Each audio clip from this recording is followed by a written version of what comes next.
Folks, welcome in to sportsbookreview.com. It's time to talk Super Bowl. And guess what, folks? Yes, congratulations. We made it all the way to the Super Bowl. A lot of people thought it wouldn't happen. But then again, a lot of people thought Kyle wouldn't actually make it all the way through the Super Bowl. So congratulations to Kyle. But no, just we kid. This is going to be an exciting week here for us. We have a week and a half lead up to Super Bowl Sunday. A great matchup. Two titans at the quarterback position between Patrick Mahomes and Tom Brady. Even though some of us, maybe both people here talking, weren't rooting for Tom Brady, it's still a good counterpiece to talk towards the Super Bowl in Tampa Bay. Kyle, we got 2 weeks to get ready, get these picks. Sharpening the pencils is what we do, and I'm excited for Super Bowl talk. Yeah, me too. I mean, look, it's bittersweet, right? Because that means football season is over, and you're right.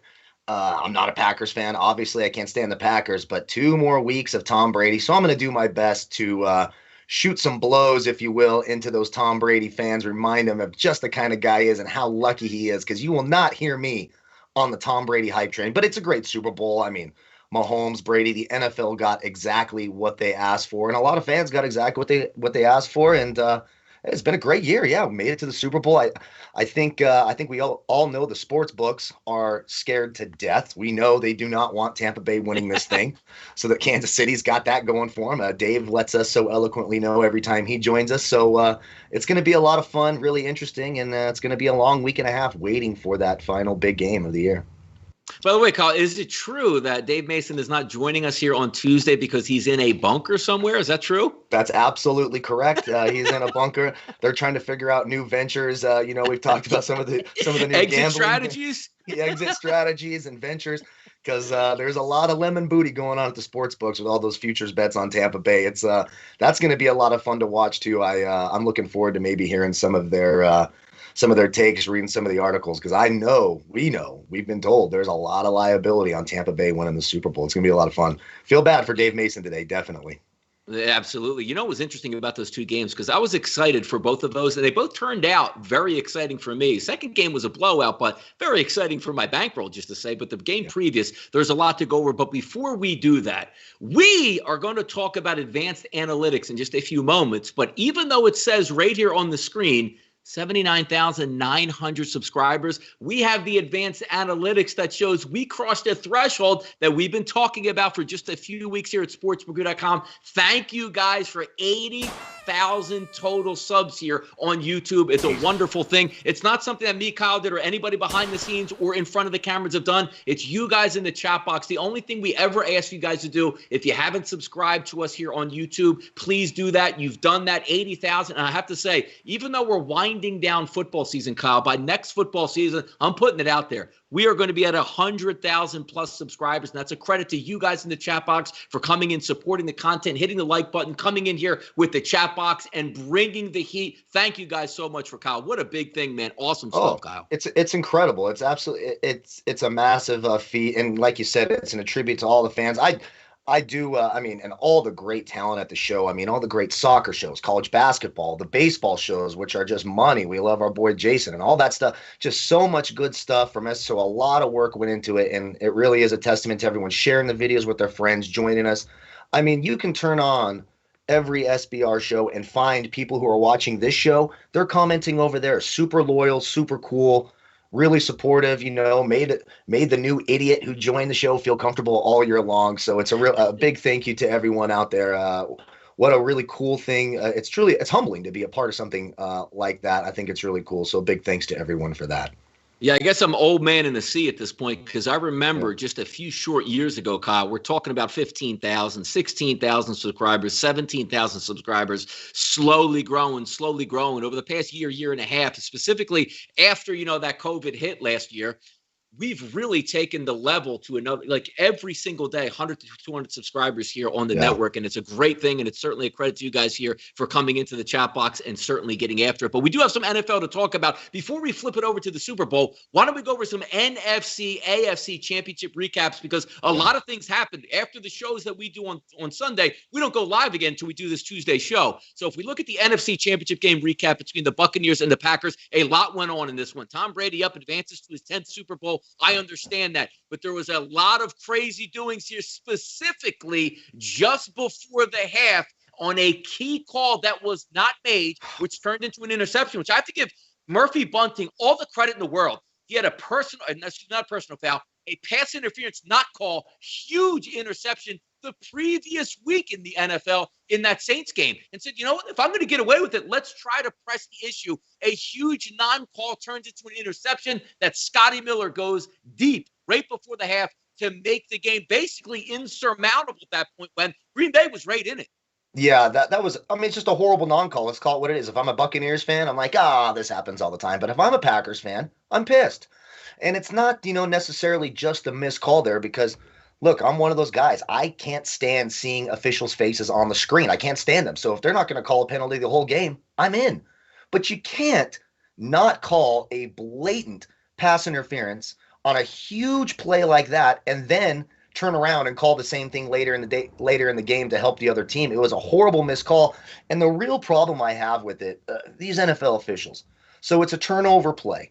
And they used to be where you could review the pass interference. We had that for 1 year, and they got rid of that rule because NFL officials just simply refused to overturn their own calls. Their egos were too big, and they absolutely ruined that rule. I mean, just imagine this. Let's imagine the cops walk in, they handcuff you, Donnie, and like, hey, there was a robbery occurred. We think it was you. Boom, they lock you in. Then they pull up the videotape, and you're like, well, hey, look, that's not me. That's clearly not me. And they're like, well, the only thing we can really look at here is if the robbery occurred. Sorry, buddy, you're screwed. And they just send you on your way. It's absolutely ridiculous. It was crystal clear that was, I don't know how you missed that. And if flat out changed the entire landscape of that game. We're talking about 1st and 10 across the 50-yard line for Green Bay. They get the ball to start the second half. Instead, I mean, you have at least a 10-point swing there. Really, really bad job. It doesn't shock me. I mean, we do this every postseason. NFL officials, we're relying on 90-year-old guys with chains to tell us first downs. They're just waving their hands and guessing where it goes out of bounds on a punt. It's absolutely ridiculous. When is the NFL going to catch up with technology and figure this out? Because it's a shame. If you're a Packers fan, you have to sit here today and feel like the NFL officials let you down and cost you a trip to the Super Bowl. No, and I completely agree with you because when you take a look also when you're going over line by line of this game, obviously Matt LaFleur is going to come into it. Before we get to Matt LaFleur here, let's talk about Aaron Jones and the softness of Aaron Jones in this game, actually fumbling the football twice, losing one on the 3rd down in the second half to start that first drive, which immediately followed by a Tampa Bay touchdown to Cameron Brate from Tom Brady. But also talking about the first half where he had like a 7 or 8 yard gain down the sideline, dropped the football. They were able to recover that as well. This is a really interesting one to come into because, the guy's looking to get paid and be a free agent has a new agent. But if you're not going to come up big in the biggest moments, yeah, you can be slippery all season long against bad football teams in your own conference or division. But when you're in bubble wrap basically for the whole year and your head coach says, you know what, let's save you for the playoffs, and that's what you come up with. Is there a big payday for Aaron Jones? Can we look past this and be like, hey, he's still a really good running back. Let's open up the checkbook? Or is this one saying you're a running back and you're probably worth something, but not nearly as much as you thought you were? Yeah, no. And look, big paydays for running backs we're seeing right now. It just doesn't make any sense to do those big paydays for those running backs. They just don't change. We don't have the greatest running back in the league is in the Super Bowl. This isn't the Emmitt Smith days. This isn't, the 80s and 90s where the power back, the Walter Paytons carried your team. That's not how it goes anymore. There's much more value finding a guy in the 3rd, 4th, 5th round and giving him the ball. And Aaron Jones, why would you want him? This is the 2nd straight postseason where he's come up small. Now he leaves with a soft injury. I fumbled. Did absolutely nothing in this game, and they needed him in this game. Make no mistake about it. They needed Aaron Jones out of the backfield to take away some of that pass rush. I mean, we talked about it on the show. If Aaron Rodgers is heavily pressured and finds himself on the ground, Tampa Bay is going to the Super Bowl. They didn't have that quick outlet. That whole offense was based around Devontae Adams. I know Marquez Valdes-Scantling played well, and that was certainly nice for Packers fans, and I'm sure for Aaron Rodgers to see MVS step up. But, I mean, look at the rest of the pass catchers. Mercedes Lewis, Equiminius St. Brown. I mean, these guys suck. I mean, they suck so bad. You needed Aaron Jones. You needed that complimentary guy out of the backfield.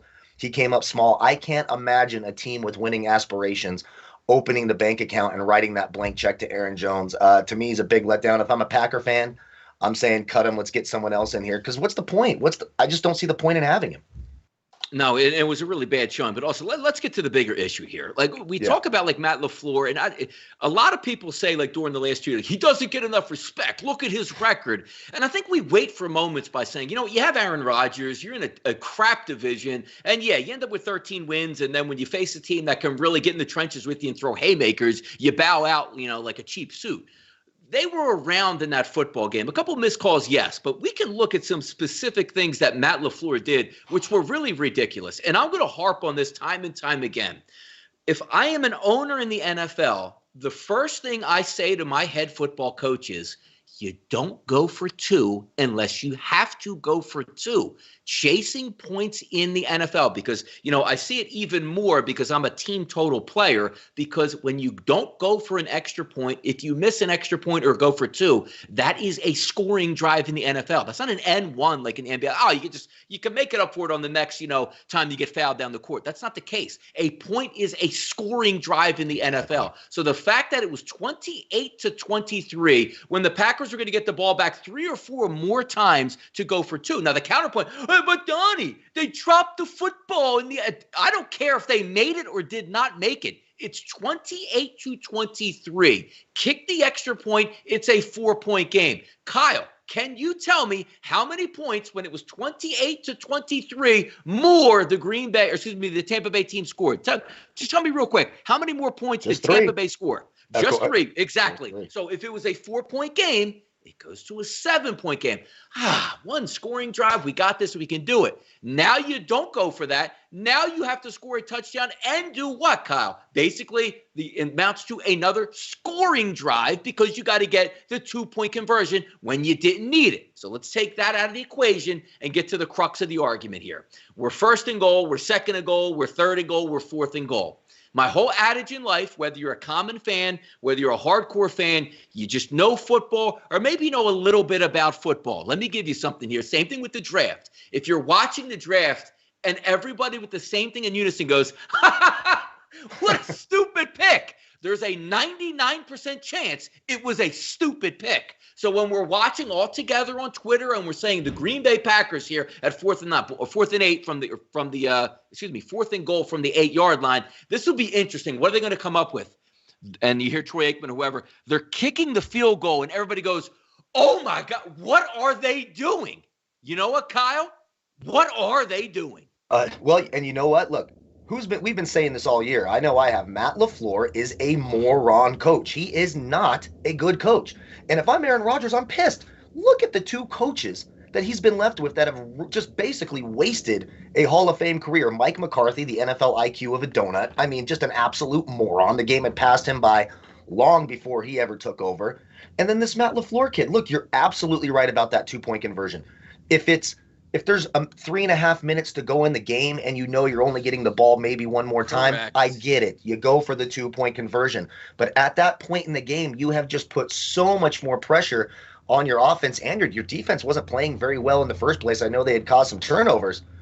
But man, oh man, that was a stupid, stupid decision by Matt LaFleur. And then it works out. They get the ball. They're down by 8. They're at the goal line. And you kick that field goal? What in the actual hell are you thinking? I've seen, we talked about it before the show, the advanced analytics guy saying how this is a good call. This was a good call if Blake Bortles or Tim Tebow or, one of these crap quarterbacks, Ben DiNucci, is on the other sideline getting ready to come on the field and you have a dominant defense, sure. But you just took the ball out of Aaron Rodgers' hands and handed it to the, arguably, in a lot of people's eyes, the best quarterback of all time, certainly the most accomplished winning quarterback in postseason history by far, and it's not even close. If I'm Aaron Rodgers walking to that sideline, I don't know how he doesn't just punch stupid LaFleur right in the face. An absolute bonehead call. There's no excuse for it. I don't know how you keep him on your staff. And the Packers don't really have an owner, I guess, right? They just have all these board of directors and the fans own the team, and maybe that's a problem. Because, again, look, I live in a small town. I know the IQ levels of some of these small towns. It's not great. So those aren't the people you want making decisions. From the start of this year to drafting Jordan Love to that call, the Packers burned Aaron Rodgers all year long. Probably the greatest season of his career. Stupid call, stupid decision. A little bit of officiating in there, but if I'm Aaron Rodgers, I am absolutely fed up with this organization. Absolutely their fault from top to bottom. Aaron Rodgers played phenomenal. He was absolutely awesome, and even his one interception shouldn't have been an interception. Pathetic display by Matt LaFleur, and it doesn't surprise me because I've been telling you all year, he's a dumb coach. Yeah, I'm gonna get into another couple coaching blunders in the Bills game, but just to double down on what you're saying, the computer simulation, let's just say it runs 10,000 simulations and spits out 27% better to kick the field goal to 25% to win the game if you go for the fourth down. Understandable. How many of those 10,000 simulations have the most talented quarterback to ever walk the face of the earth in Aaron Rodgers on the 4th and 8th? Or is it, you're right, Ben DiNucci, Blake Bortles, Joe Flacco, whoever the hell is on the other side? But also, does it take into account the single best football player to ever walk the face of the earth in Tom Brady, who's getting the football back, who needs a first down? Where are the simulations on that plug those type of things in? Because we can all play those semantics in games, and you can get a bottom-rung cornerback for 9,900 of those simulations on both sides. Say, hey, what's the chances he gets 4th and 8? What's the chances I have Aaron Rodgers at home on 4th and 8? Or Tom Brady and Tampa Bay's offense on the opposite side? Not Ben DiNucci, not Blake Bortles, not some trash can that's going to come into the football game and, mess up whatever we're looking at here. That's my only issue. And so you can just spit out that standard. Ooh, let me type it in. Bip, bip, bip, bip, bip, bip. Oh, it spits out. We shouldn't go for it. Get out of here. You have Aaron Rodgers and a chance to go to the Super Bowl, and you're going to punt it. It's the same time all year long. If you follow me on Twitter, which I laughed wholeheartedly, if you make it, let's just say it's a 10-point game against the Chiefs. You score a touchdown with 4 minutes to go on the clock, and you have 2 timeouts. You know what, Kyle? If you kick that ball deep, you ain't getting the football back. I don't care if there's 7.5 minutes on the clock and 3 timeouts. You're not getting the football back. Either one thing's going to happen. They run it out or they're punching it in for a touchdown, and it doesn't matter anyway. So the simple fact that some of these teams still look at these analytics and say, I'm going to get a 3 and out on this drive. And then you know what? The 3 and out doesn't even win you the game. The 3 and out gets you the football on your own 25-yard. I can't even deal with so much here, but that's the crux of the argument here. I was rooting hard against Tom Brady and Tampa Bay. Tom Brady was bad on Sunday and still was able to win that football game. That's how bad it looks for the Packers for me, Kyle. Oh, and I completely agree. And the other factor in too, you think you're going to get a 3 and out when you have one of the worst run-stopping defenses in the league. So, the writing was on the wall. You're going to give up 4 yards on first, 5 yards on second, and they can do whatever the hell. And they got bailed out by Mickens taking a knee with 2:02 on the clock, and it still didn't work. Yeah, exactly. They got an extra timeout as well, but it was over. You knew the Packers weren't getting a 3 and out. It's not that kind of defense. Their secondary didn't show up. They showed up a little bit in the second half, but it's not like they were lighting people up, and they couldn't stop the run. And everyone knew it. You have to know your own team. If you're Sean McDermott, you have to be like, look, we're not great against the run. We know exactly what they're going to do, try to get this first down and put it away. They have a great chance at getting it. If you look at our defensive side of the game, I have Aaron Rodgers over there. We're going for this. How it even crossed his mind to kick that field goal is beyond me. These guys get paid millions of dollars to do the dumbest shit you could possibly do. I just don't understand it. Matt LaFleur, he's a bomb head coach. He might have some nice schemes once in a while, and he might be young, and he might be cool. But he's a moron coach, just like Mike McCarthy. No upgrade there, in my opinion. I feel bad for Packer fans. I really do. Even though I hate the Packers, I do feel bad for them because that's a painful loss. And if I'm Aaron Rodgers, I don't blame him for being frustrated. He'll be back. That's a lot of frustration and stuff in there. He'll be back, but I can certainly understand the frustration and that thought in his mind, like, hey, maybe I need to get the hell out of here. Like, Jordan Love's not catching that 2-point conversion. I just had to throw it to Equinemius St. Brown. Seriously, he wouldn't even make Alabama's roster. Why? So you're looking like we drafted Jordan Love in the first round, and I'm throwing to bleeping Equinemius St. Brown on the biggest 2-point conversion of the entire year, one that we shouldn't even been going for in the first place. Get the hell out of here. I'm pissed if I'm Aaron Rodgers. Yeah, horrible coach game by Matt LaFleur. Yep. And hey, that's why you're not going to the Super Bowl. The difference. Let's flip it over to the AFC title game, which was Patrick Mahomes and Josh Allen. A fantastic and a crazy start to the game. Yeah. But there were shows last week that you can see on camera with me and Kyle where the only stance was this.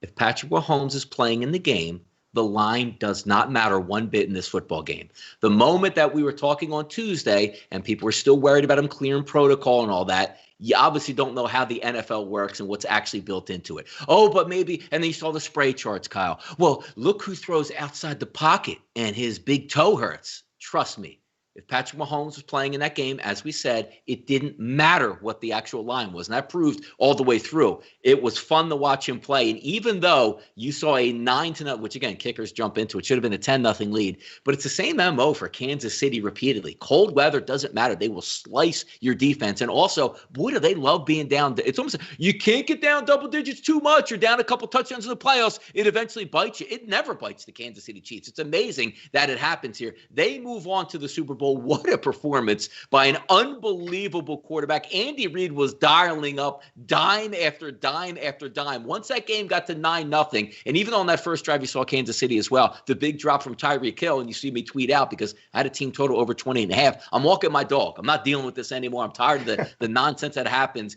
And my phone, which gives me the alerts, was lighting up on that walk of Chiefs goodness throughout that game. Impressive performance from Kansas City. And I'm going to wait till you come back and give a nice little synopsis on this game because I'm going hard on Sean McDermott in the second. Oh boy. Look, this game didn't surprise me at all.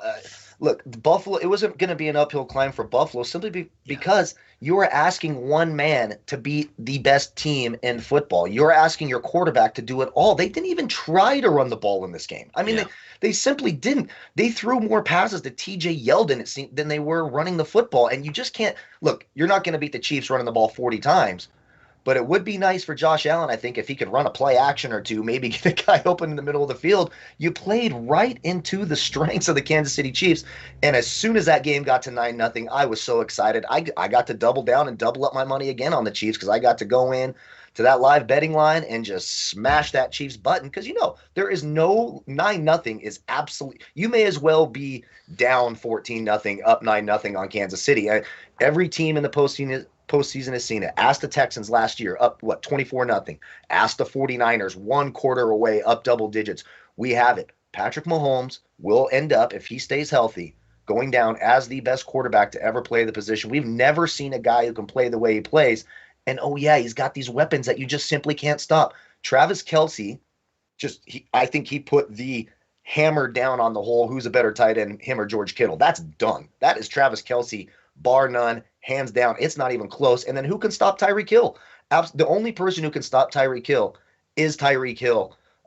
This game didn't shock me very much. I guess the Bills being up early sort of did, but the writing was on the wall from the beginning. Way too much. They relied way too much on Josh Allen. And if you think your defense and a quarterback are going to beat the Chiefs, you got another thing coming. You need a well-rounded team. You need to be able to do everything well. And I'll let you, because I'm not real happy with Sean McDermott either. I will let you tee this off on Sean McDermott because he can't make these mistakes either.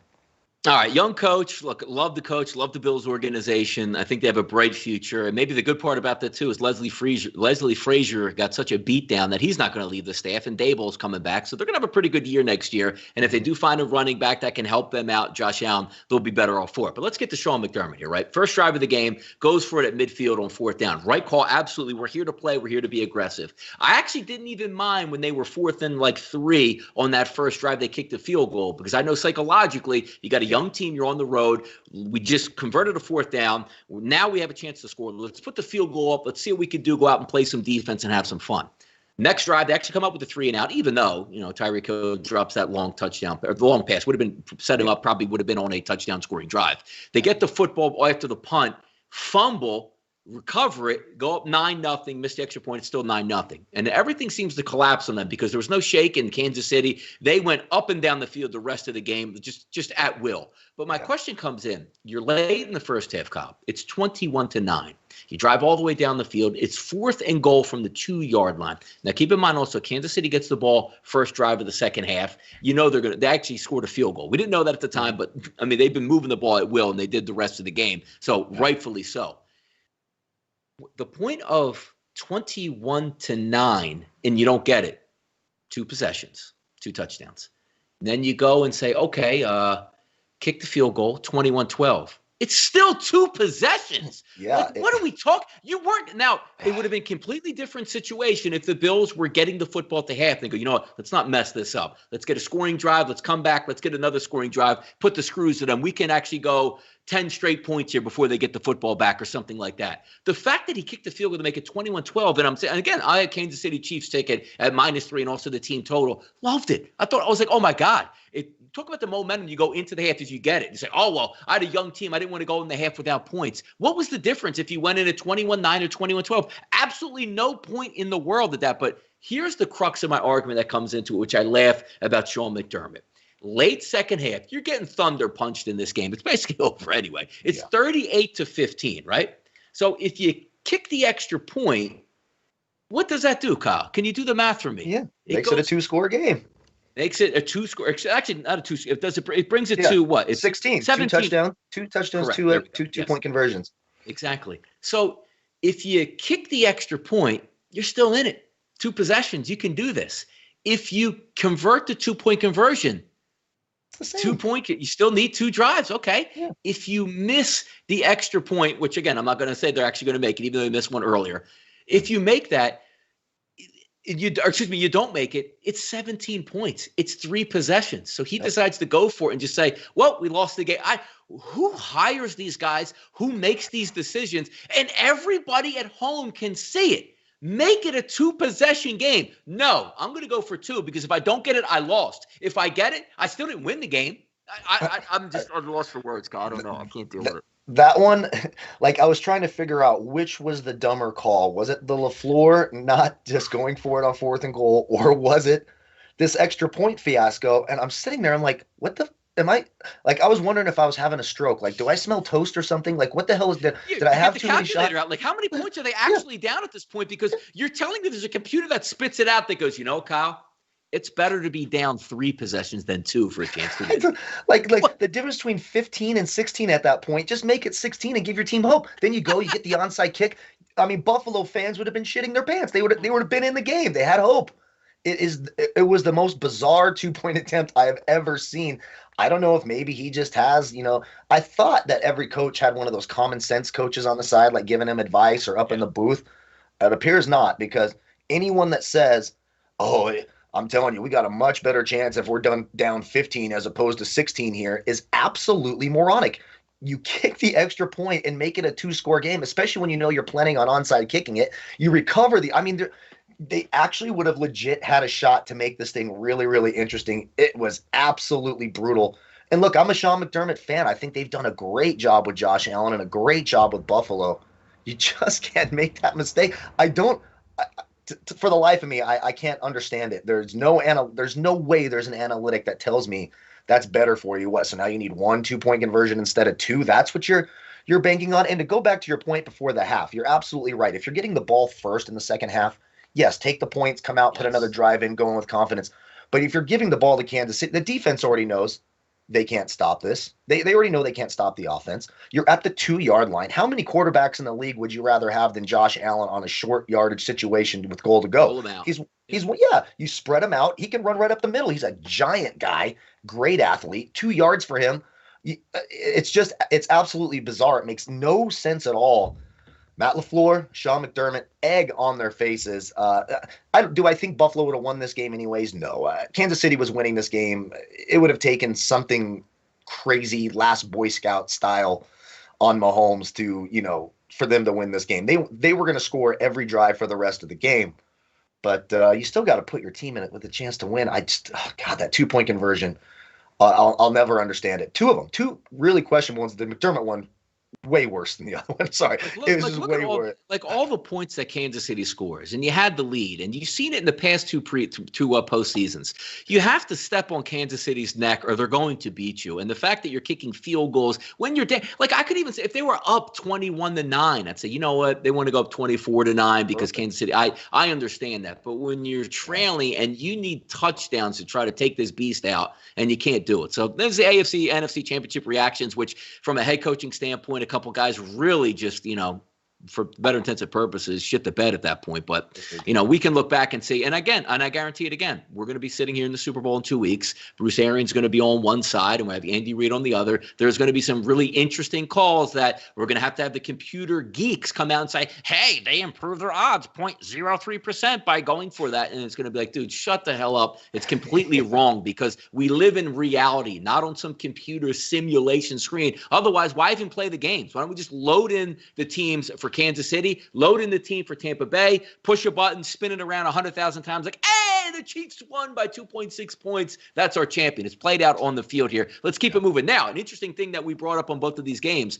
the penalties went away, and I love it. And I have to say, the Packers got hurt that the penalties went away, because if we look at the games combined, it was almost about 100 combined penalty yards between both games. In the first game, you had Tampa Bay, 2 penalties for 8 yards. Green Bay, 4 for 30. The second game, Bills, 4 for 38. Kansas City, 3 for 32. And somebody brought up a good point here on Twitter and added me and said, why isn't it this way the entire season? Like, why do we have to have Jerome Boger and his crew throw 37 penalties and being part of the game? Why can't – I mean, I understand, like, the false start penalties and stuff like that. You can't not throw the flag on, even though they were not throwing the flag on false start penalties in the Green Bay game. There was 3 of them in the first half alone. But as I look at this, why can't we have a game like that? Why does it have to have 38 penalties in the regular season? Then when the playoffs come, we're like, hey, we're just going to let them play. Look, I cannot stand officials more than anyone else. I don't even think we should see an official's face if it's, a holding, a team gets a first down, they call holding on the defense, and they say, if it's declined, just say, wave your arms like this. The announcer will let us know it's declined and keep going. But these guys have such egos that they need their face on the screen. Look, I loved not seeing the penalties. And for the most part, I thought that was great. But my issue is in that first game, especially if you're not gonna call it there, you need to be consistent at least. You can't not call a clear, at least holding, if you don't want to call PI on that one, and then call it later in the game. Yes, was it pass interference on the Packers on that? Of course it was, but it wasn't any different than what happened on that turnover. You need to be consistent. It burned the Packers, no doubt about it. Bad officiating burned the Packers, but I'm with you. The less officials, the better. If I never have to see one of their stupid faces again, I can't stand these assholes. I cannot stand NFL officials. I've even told people I hope they have a horrible holiday. I hope their families are unhappy. I mean, I dislike these guys a lot. They are so egotistical. And just imagine if they would have done a better job implementing that pass interference rule last year, you probably would have seen that reviewed in this game and maybe overturned. And you don't like to feel like they have an impact on the game. That's the real problem with NFL officials. You don't want them having a huge impact on the game. And you're right about those missed false starts. I kept looking going, what the hell's going on? Like, those guys are moving early, right? Those guys are definitely moving early. They're like, screw it. The only time we're going to call it is when it benefits Brady, of course. That's my Brady conspiracy theorist talking right there, of course. It was interesting because you saw, like, and again, like, the NFL refs can get around a lot of things. Like, they were taught for a long time, don't blow the whistle, let it play out. We can always correct it. But even on those plays, which I don't agree with, where pass interference, because the game would be just infinity. You would have a pass interference on every play. But the point of contact one, where the refs were instructed before these games, look, unless it draws blood, just let it go. And the penalty on the last play of the game, all intents and purposes for the Bucs, it was pass interference, but it wasn't pass interference for the first 59 minutes of the game. That was the issue that we had. Like, even in the biggest moments where you saw somebody on the field in that first half saw that shoulder tug interception, Aaron Rodgers was screaming, the wide receiver was screaming. We all saw it there. There's no shame in the game of throwing that flag and coming into and say, look, is this going to make or break here? You can always pick it back up. Same thing with the last one of the game, because when you had, plays that are that big, you can't just let it go because it's going to come into it. I love the fact, point of contact plays and point of, emphasis is when you have a hold where the guy's about to sack the quarterback, you tackle him. You have to call those. But the fact that they let one go and didn't let one go and, no scribe, shrill milk was pass interference. You can't call it that one way the entire game. And those are what the issues were on those. Now, let's move it ahead here to the Super Bowl because the early thoughts, and we don't have to spend a lot of time on early thoughts on the Super Bowl, matchup, it's going to be fun to talk about. I can't stand Brady. It would have been so much more fun to talk about the Green Bay Packers to me heading into this against the Kansas City Chiefs, but it is what it is. But my initial thought on the Super Bowl again is, are you goddamn serious? We're betting against Patrick Mahomes? No, 0% chance. I mean, 0% chance. It's not going to – look, you even go back to the game they played back in late November, not that long ago. I'm like, oh, that was a 3-point game, and Brady threw for, 350 yards. That game should have been a blowout. If you remember that game was never in doubt. They scored some late touchdowns in the fourth quarter. That's the game. Tyreek Hill had 260 yards receiving in the first half. He should have broken Henry Ellard's or Flipper Anderson's record, rather, for receiving yards in a game. He had 269 yards receiving in that game. What do you think is going to happen in this one? What is Tampa Bay's calling card? They're going to blitz the hell out of you. Good luck blitzing Patrick Mahomes. You are going to get absolutely shredded. So then what's your approach going to be? Oh, we won't blitz him and we'll drop back into coverage. Yeah, you don't have anyone who can cover anybody. I mean, Green Bay's passing attack with one viable target just torched you in the championship game. Patrick Mahomes threw for 462 yards and 3 touchdowns in that first game they played. I don't see anything different that's going to make in. The one thing I will say, the Eric Fisher injury is a big one. Of course, we know Tampa Bay loves to blitz. So that's sort of a big injury for Kansas City's offensive line. But you see it. What does Mahomes do when he's blitzed? He just backs up 30 yards and throws a 60-yard laser. Tampa Bay has no chance in this game. I'm telling you right now, it's going to be a lot of fun watching Brady lose again in the Super Bowl. And real quick, and this is one of the most annoying things in the chat box. The NFL is rigged and it's all planned out. Do you know how difficult that would be? How ridiculously senile you sound when you say that? How you would script every single play and get it to be exactly close where 1 inch decides it? You know how moronic that is? There is, not to mention all of these millionaires saying, yeah, bash my legacy and make me look like a loser so the NFL can be happy. That's not happening. Don't be a square. Don't be a moron. It's not scripted. Bad luck happens. Luckily for Tom Brady, he's on the positive end of the luck more often than not. But the idea that it's scripted or it's WWE is such a mouth breather mentality. I'm sorry. It's just, if you break it down to see how this would actually work, it would be virtually impossible. And also taking a look at some opening lines here in the Super Bowl, which, again, we won't have any Thursday show this week, but we'll be back to normal programming the next week. We have a lot of guests that we're certainly going to be incorporating into those shows, have a lot more fun with prop bets. But looking at that line here, Kansas City -3, total of 56, sounds about right in this one. And we're going to talk about some injury concerns in just a few moments. But just the opening lines, when you take a look and you say, I could feel it there. Tampa Bay is the de facto home team. You're going to have 2 weeks to prepare, prep, and get ready. We do know how good Andy Reid is off of a bye and what the Kansas City Chiefs do present. But it does seem like a fair line to me, hanging that 3 and that 56 there. Both of these offenses should be in a groove. Don't care. And again, from what we've seen from the past with Kansas City, and we'll say this, till we're blue in the face. I don't care if it's a combination of the best players of the 70s, 80s, 90s, and 2000s that you line up in each position on defense. Kansas City doesn't give a shit about that. No. And Kansas City is just going to come out. Like I feel bad for Bucs fans. I know they're excited to get there, but your defense is not equipped for this matchup at all whatsoever. And if you want to go back and watch that first game, tell me it was a 3-point game. Again, that game was a double-digit game in the fourth quarter, and Kansas City just said, screw it. We're just going to coast to victory here. Yep. It's late November. We're 10-1. We're not too worried about this here. Patrick Mahomes could have legitimately thrown for 700 yards in that game. Again, Tyreek Hill had 260 yards receiving at halftime. I mean, just think about it. Tampa Bay, great at stopping the run. That is fantastic. Do you think Kansas City gives a damn if you could stop the run? They'll put the ball in Mahomes' hands 60 times, and they will smoke your team, and you flip it to the other side. Kansas City, a little bit weak against the run, sure, but that secondary is very, very good. They just showed it against that Buffalo offense. You saw how good that secondary can be when they're engaged. I think it's going to be a long night for the Tampa Bay Buccaneers at home. You're right, first team to ever host their own team in the Super Bowl. Of course, it happens for Tom Brady. Of course. It's just insufferable. You're right. It's absolutely insufferable to have to do the Brady talk at home for 2 weeks, but is what it is. It wouldn't matter. I don't care if they're playing in Tom Brady's backyard with guards hanging around with flames and they're letting tigers go out and attack Mahomes if he gets too close to the sidelines. Chiefs are winning this game, and the 3 points feels like a free square to me. I think the line's right. Of course, you don't want to disrespect the guy who's won, who's been to 10 Super Bowls. You just simply can't do that. Chiefs are winning this game, and I think they do it relatively easily.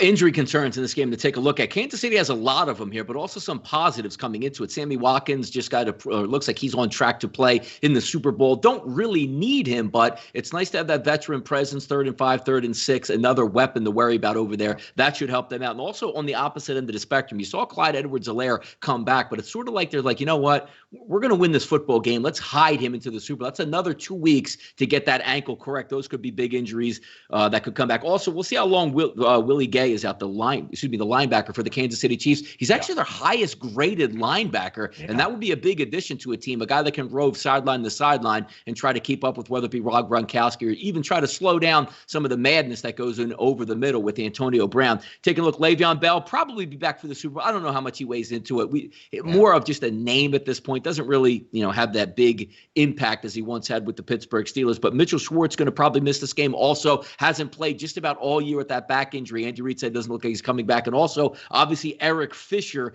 as well, who tore his Achilles late in that game, which is a massive loss for them at left tackle. If we flip it over to Tampa Bay, Antonio Brown should be good to go for the Super Bowl, and also probably look forward to getting back Antoine Winfield Jr. in the secondary. So outside of the two tackles that are probably going to miss the game for Kansas City, which is a big deal because we know that pass rush can get home for the Tampa Bay Buccaneers, which did get home against Aaron Rodgers for 5 sacks. But it looks like, we'll get a pretty clean Super Bowl here, though. Yeah, it's going to be a clean Super Bowl. Trust me, the biggest injury news will be after the game. So after Tampa Bay loses, you can write this down. This happens every time. Tom Brady has a torn Achilles. Yeah, Tom Brady hurt ankle. He's in a walking boot. He's had a broken ankle for 17 weeks, and we've never.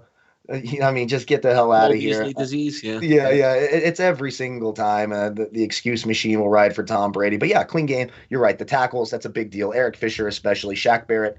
If Shaq Barrett has a big game and is able to somehow get Mahomes down before he fades back 40 yards and throws it, then, they could win. I don't see it happening. Lots of points for Kansas City. I think you'll see some points the other way from Tampa Bay. That over-under seems about right just because they're going to have to. They're going to have no choice but to try to put up points or this is going to get ugly. So I feel good about that. I like the comment about never trust a guy that says the NFL isn't rigged. Good Lord. Again, that is a mouth breather mentality. You would just somebody DM'd me that this year. It said it is, it's rigged and stuff like that. And I told him, I was like, yes, the NFL actually asked me to write a script for a Week 6 Eagles game, and let's see it play out. I was like, really? Yeah. Well, really. Yeah. Is, so. You got to love scripting those fumbles. How do you script that? Oh, you got to go up. Let's get your helmet perfectly there while the guy's blocking you. I'm like, really? Come on here, man. But no, injuries, obviously, it seems to be affecting Kansas City more than it will be affecting Tampa. Tampa Bay is going to be as healthy as they can be. And, Kansas City, Watkins back, Allaire a couple more weeks to get healthy, practice, sort of get in the groove. I think that'll be good for him. Willie Gay is a great point by you. He is their best linebacker, so that will be something to keep an eye on here. But as long as Patrick Mahomes, Tyreek Hill, and Travis Kelce are playing this game, Kansas City's repeating as Super Bowl champs. By the way, it's just a quick PSA here, and I know people always like to gloss over this, but now, because used to be like, hey, well, stop gambling. You're doing it illegally or you're doing it offshore, and you get what you get. You don't worry about it. But now we're seeing like teams like the Washington football team actually buying into sports books. Same thing that the Patriots have done as well. But when we're looking at this overall, and you say like the Cole Beasley news, where you say, oh, what are you worried about? We knew this or that. Cole Beasley was off of the injury report last week for the game, meaning he was 100% healthy, but yet he had a broken leg. And if you don't think that this sort of ties into it, where you have Wall Street, there's a reason why there's insider trading where two guys can't say, we're going to merge this company. Hold on. Let me make a phone call to my buddy Bill, who's got $6 million of my dollars offshore, and have him put all our money into these two stocks. So when they merge, we're going to make a fortune. There's a reason why that can't happen. And if you don't think that owners now dealing with where you could get down millions of dollars legally, or people inside the organization that go, Tom Brady's got a torn up shoulder, and he also has plantar fasciitis. He actually had 3 cracked ribs, and he has a MCL sprain. Let's throw the house on Kansas City. Let's spread this around and get it out there, because nobody's going to know this until after the game. This is a major problem the NFL has to deal with. Now that it's legal and people are betting legally on the game, to not know who's actually injured and who's not injured is absolutely ridiculous. And hopefully in the future that the NFL will step up to the plate and say,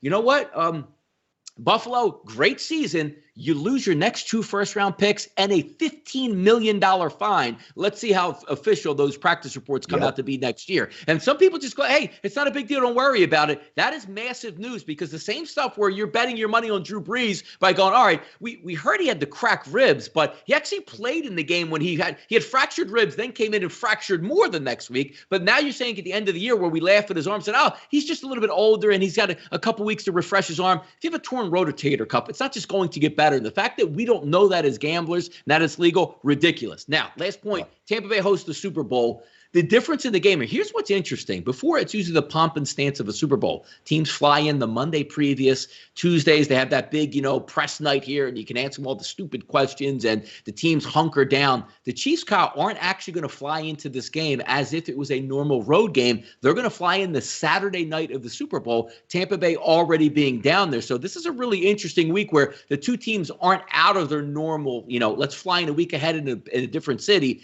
Tampa Bay is going to play as the home team. You don't have the home crowd necessarily, but Kansas City's perspective is you don't have to fly in and get to your hotel, make sure everybody has their accommodations. The players can just stay at home, do their normal practice routine, have their bye week, fly in Saturday night of the game, not worried about if my family's going to get tickets and where we're going to put these guys up at. So an interesting dynamic here in Tampa Bay. Yeah, I mean, it's cool, right? This has been talked about for a long time. Will a team ever play their home game, in the Super Bowl? And it finally happened.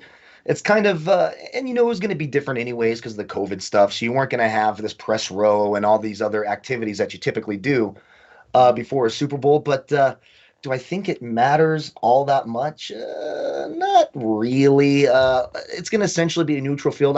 Will there be a few more Tampa Bay fans there? Sure, but they're still going to allow Kansas City season ticket holders to go to the game as well. So I don't think you see a huge influx of Tampa Bay fans. And again, there's not going to be enough fans allowed to really impact it anyway. And it's Patrick freaking Mahomes. So it doesn't matter.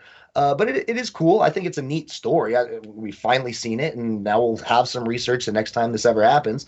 Hey, how much does it impact the game? Does it benefit Tampa Bay? Sure. They get to practice in the same facility, sleep in their own beds. They don't have to travel, do all that stuff. And then Kansas City, like you said, they're going to basically just do it normal. This isn't any big event for them. This is their second Super Bowl in a row. They were in the AFC Championship 3 straight years. They're ready for the hype, I think they're handling it right. Flying the night before, go out there, stomp on Tampa Bay, go home and have a great offseason. And that's what I think happens. Yeah, it looks like, what is it? It's Super Bowl 55 this year, the 55th edition of the Super Bowl. So we'll see how it actually plays out. But a lot of stuff to go over. We have a long time here, Kyle, to sharpen those pencils up. We don't have any show on Thursday. Obviously, we won't be live on Saturday or Sunday. But next week is Super Bowl week. We're going to gear up. So we'll let you guys know shortly on exactly what that content is going to entail, what guests are going to show up, what we're going to do for the Super Bowl, or even pregame. We haven't hashed that out yet. But, we did hash out 80,000 subscribers here on the channel. Thank you guys for coming in and showing your support to us. We can't say it enough. Turn the notification bells on. We talk and get after it. NBA stuff, NHL stuff, fight stuff, soccer stuff, NFL, college basketball, NBA. It's all right here for your entertainment at sportsbookview.com. So I do want to thank you guys for spending some of your Tuesday with us to talk some pre-Super Bowl hype. I'm Donnie Seymour. He's Kyle Purviance. We are sportsbookview.com, and we are getting ready for the Super Bowl. So always, good luck on those wagers out there.